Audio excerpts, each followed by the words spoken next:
Alrighty guys, what is up? Lone Debater 7 back here with some more Project Architect. There we go, now you can see my face under that red matter armor.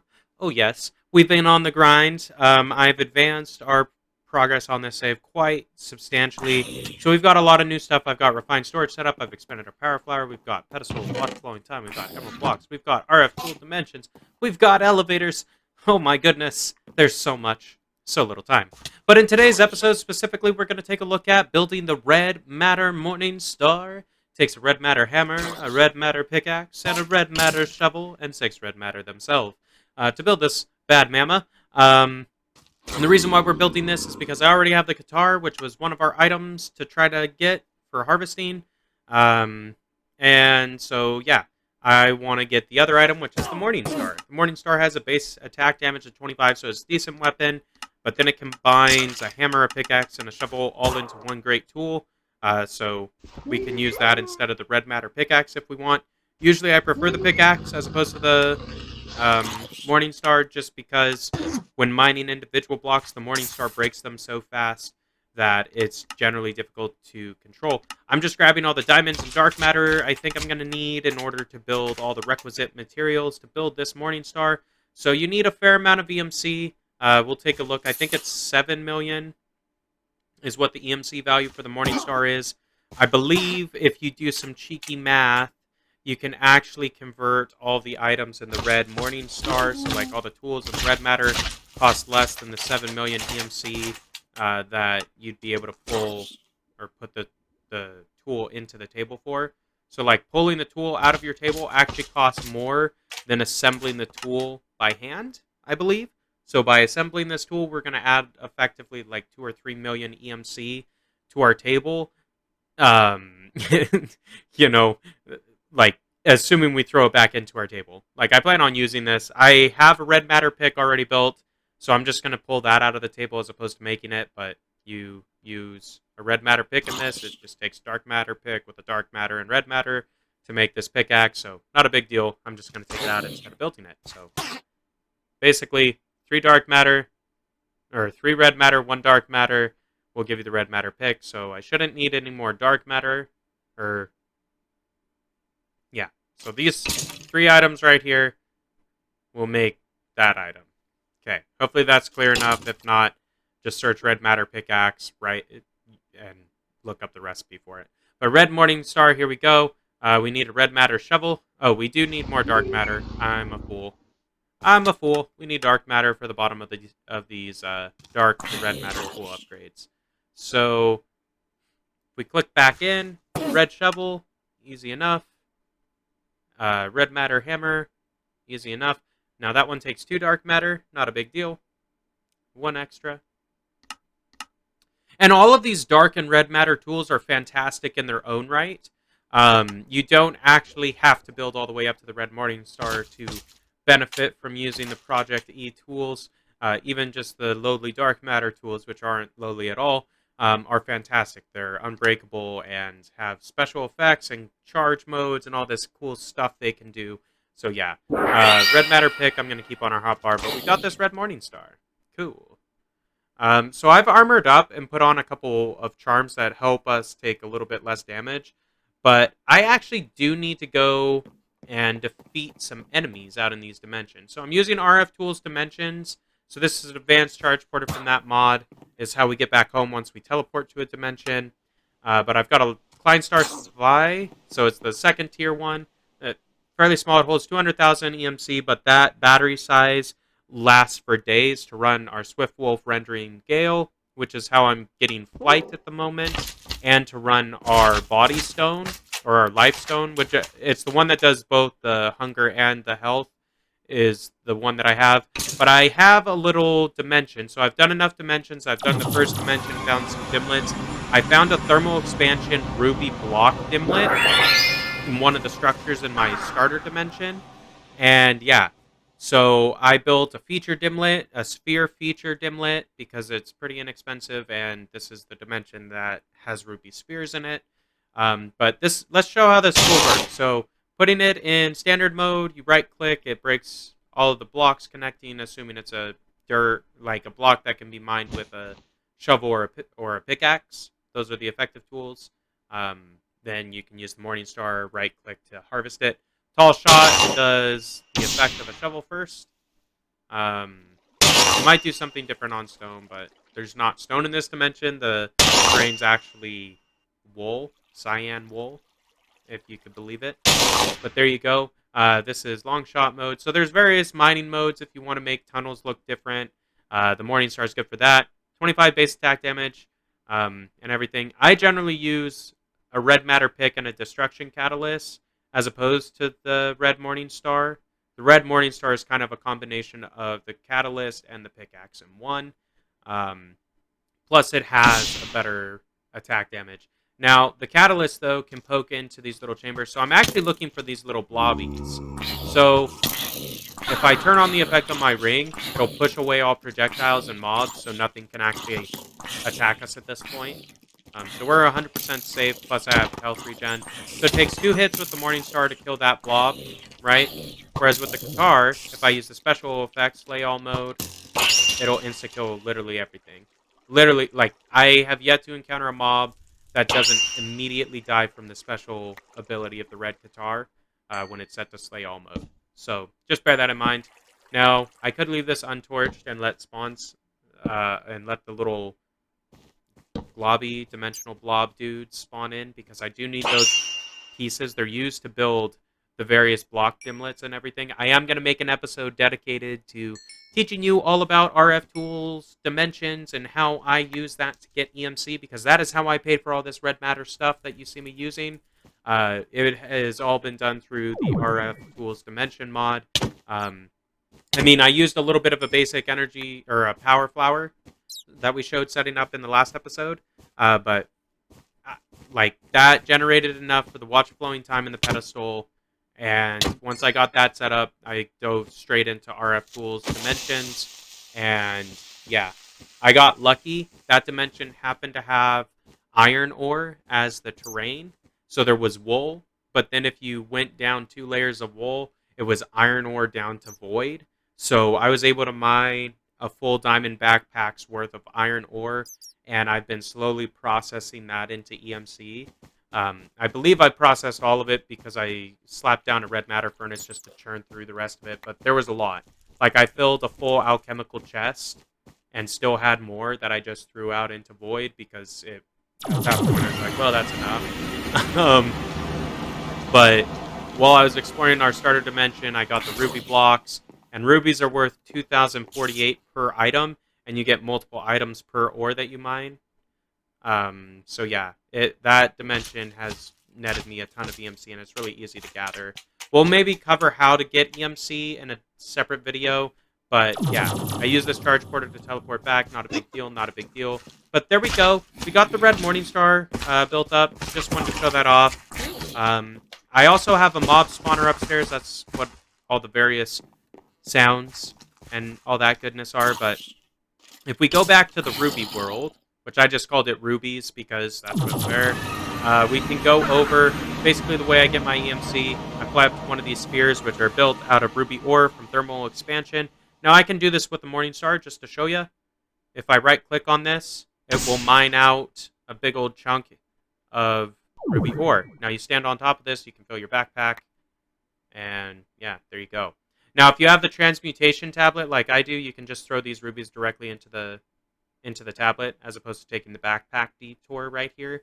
But if you want to do more, like let's say you come to this dimension, you want to get some dimlets and you want to get some EMC, you can fill your backpack full of rubies. So like you harvest 2 spheres, fill that full of rubies, and these are solid spheres, mind you. They're not hollow. Just looks hollow because that's how the tool mines, but they are solid spheres of ruby ore, which when broken with the red matter special effect, and even a dark matter pick will work. That's how I got this red matter pick, is I came here with our dark matter pickaxe we built last episode, harvested 1 sphere, threw that into our table, and we had like 16 million EMC, so I was able to upgrade to all this red matter stuff. Like that. It was nothing. But as you can see, you have to fly around a little bit, so having Swift Wolf, Surrounding Gale makes traversing the dimensions a lot easier, but you don't even need that. Like, if you have the proper dimension, you don't even need that in order to get EMC. You just need to get the right block type. Now, You can force build the blocks, like you can build the blocks if you want specifically, but those require the drops from the blobs. That's why we were killing those little green slime looking dudes. So we need those, but we need blue level, like, and there's different tiers. So there's blue, there's green, blue, and purple. I want to find some blue slimes to get the blue blobs, because then I could potentially make a dimension that's full of diamond ore instead of ruby ore. So I could have spheres of diamonds of diamond ore instead of spheres of ruby ore. Then I could come in with a diamond pick or this red matter pickaxe or Morningstar, right click it, and just get obscene amounts of EMC. I could also do the same thing with emeralds. I could do that, but we need to find more of the blue slimes, which is why I'm in this dimension. Is basically at this point my progression is go to dimensions, harvest up some EMC if you want it, and look for blue and purple slimes and gather their drops, because you need those to build dimlets to make better EMC capable dimensions, is why I would do it. Like, I don't necessarily need more EMC. Like, this ruby dimension would be sufficient for all my EMC needs. I could put in a builder set with a huge quarrying area only to mine ruby ore and have EMC like infinite, basically, if I pumped it straight into an EMC link or into our refined storage network that's connected via an EMC interface. Like, we have 13 million EMC. Like, you saw how low we were on EMC before we started dumping these rubies? Yeah, this is how fast it is. We just got like 15, 16, 17, 18 million EMC in like 2 minutes. Doesn't take very long. The longest part is just putting it from gathering it into your bag and then throwing it into your table. That's the longest part of the whole process. It's actually only one button push to gather all the materials. So not a big deal. But you find these little white structures scattered throughout all the dimensions, and they look the same. It's always the same. You come in here. It's a loot chest. So you get dimlet, random variety, and there's a bunch of different ones. One for basically every block and modifiers and stuff. Then you also will find these little books, which you put through a researcher, and that will allow you to have the knowledge to craft different type of dimlet. So like the emerald ore and diamond ore blocks that I want to use in a dimension card, I am able to build those because I found a book that gave me knowledge of ore blocks that happen to contain the emerald and diamond ore variety of block, right? So there's different tiers and different books, so you have to research quite a bit in order to be able to build all the different types of dimensional modifiers or dimlets. But it's an interesting mod, to say the least. And it definitely synchronizes up well with the EMC playstyle of this pack, I feel like, because, you know, we can churn out huge amounts of EMC by going to a dimension filled with, like, let's say we go to a dimension filled with emerald blocks, for example, and set up a quarry there and just quarry emerald blocks into our EMC table. An emerald block is worth 140, so it's like a dark matter each. So each block, which you'd be mining multiples per tick. So, I mean, millions of EMC a second would be generated from something like that, pretty much limitlessly. So, yeah, it can get pretty powerful very quickly. But that's kind of the idea. I want to get set up with the diamond ore dimension or emerald ore dimension. So I'm looking, if I can find the block outright, it'll be way easier on us, because then we don't have to mess with building a block absorber. We don't have to mess with harvesting the slime blobs. And it is possible to just find them in the structures. You just have to explore around a little bit. So, hey, I'm waiting for the stuff to spawn anyway. Might as well go look and see if the dimlet I actually am trying to build is available in one of these loot chests. Because sometimes you never know, you might get lucky. Like the ruby one, for example, I'd say that's a fairly lucky dimlet to get because of the EMC value is so high relative to some of the other ones. Like I have a tin ore one, I believe. I have a niter, I think. And those are EMC, or niter would be EMCable off of a break. So that would be fine, but it's not 2,000 EMC per item, it's like 200. So the ruby is 10 times better. A diamond would be approximately 4 times better than the ruby, if it's diamond ore, because a diamond is worth approximately 4 times more than a ruby per item. So there you go. Emerald would be 8 times better than ruby because it's 8 times more EMC per emerald when compared with a ruby.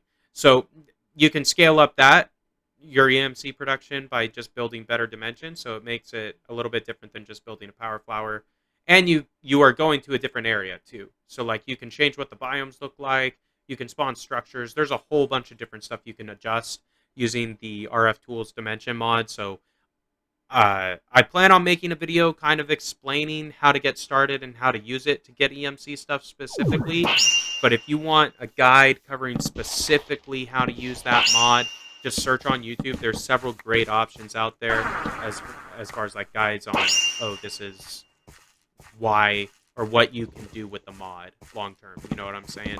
It's been done already, so like refer to one of those. They'll do it better than I can. Or I haven't made it yet. So if you want it before I upload my RF Tools Dimension video, then look there. But that video should be coming out soon. If you want to be notified when it gets uploaded, be sure to subscribe to the channel. While we're talking about that, I do have a Twitch channel as well, which hosts live streams. Sometimes they're independent of YouTube, sometimes they're not. So if you want to make sure you catch all my content, be sure to follow me on Twitch as well as subscribe to my YouTube channel so you get notified whenever I release content.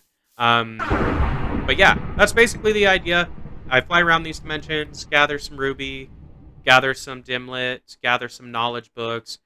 When I've had a good time, I use my charge porter and return home, throw the books in the researcher, put the research books into the knowledge holder, and yeah, kind of go from there.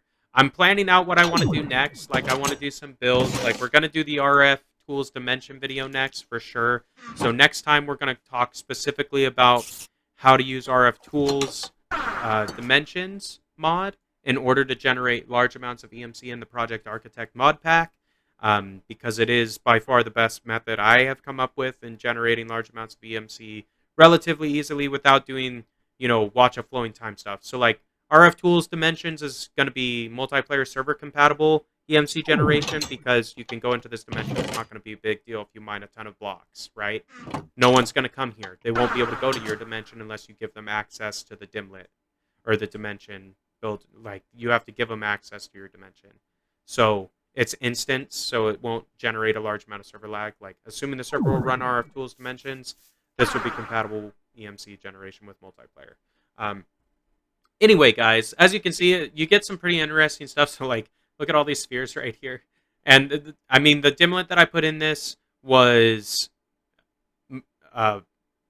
thermal expansion, ruby ore, block, dimlet, and then I put a spheres dimlet, feature dimlet, spheres feature dimlet, and that is it. The rest of this is all just natural spawn, but makes some pretty cool stuff. So that's an obsidian dimlet, so that's kind of cool, I guess, if you want obsidian.